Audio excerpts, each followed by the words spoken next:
ভারতের উত্তর পূর্বাঞ্চলে বন্যা ও ভূমিধসে ৩৭ জনের প্রাণহানি ঘটেছে।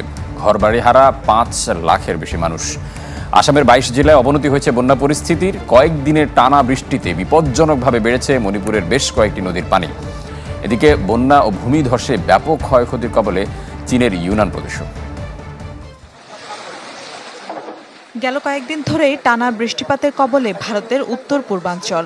আকস্মিক বন্যা ও ভূমিধসে বিপর্যস্ত আসাম, মণিপুর, অরুণাচল প্রদেশ সহ কয়েক রাজ্য। প্রাকৃতিক এই দুর্যোগে হুহু করে বাড়ছে মৃতের সংখ্যা। ঘরবাড়ি হারা ৫ লাখের বেশি মানুষ। কয়েকদিনের বন্যায় আমরা খুব সমস্যায় পড়েছি। খাটের নিচে পানি ঢুকে গেছে। ছোট বাচ্চা নিয়ে কি করব বুঝতে পারছি না। আতঙ্কে সারা রাত জেগে থাকি। আসামের ২২ জেলায় অবনতি হয়েছে বন্যা পরিস্থিতির। বিপদসীমার উপর দিয়ে বইছে অন্তত ১৫টি নদীর পানি। অবিরাম বৃষ্টিতে ভেঙে পড়েছে সড়ক ও রেল সেবা। সবচেয়ে বেশি ক্ষতিগ্রস্ত লখিমপুর জেলা।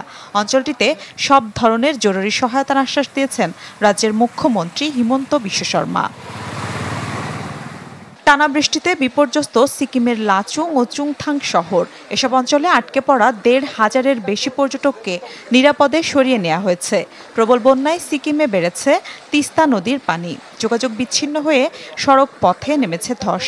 তবে কিছুটা উন্নতি হয়েছে ত্রিপুরার বন্যা পরিস্থিতির। কয়েকদিনের টানা বৃষ্টিতে বিপজ্জনকভাবে বেড়েছে মণিপুরের বেশ কয়েকটি নদীর পানি, যাতে বন্যার কবলে পড়েছেন হাজার হাজার মানুষ। ভাঙন দেখা দিয়েছে ইম্ফল নদী বাঁধের ৪টি স্থানে। অরুণাচলে বন্যা ও ভূমিধসে প্রাণহানি ঘটেছে ১০ জনের।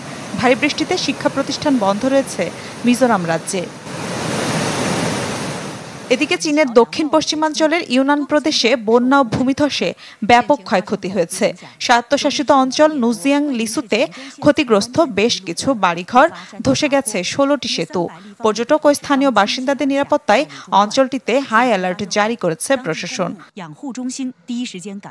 মিলা খন্দকার, চ্যানেল 24।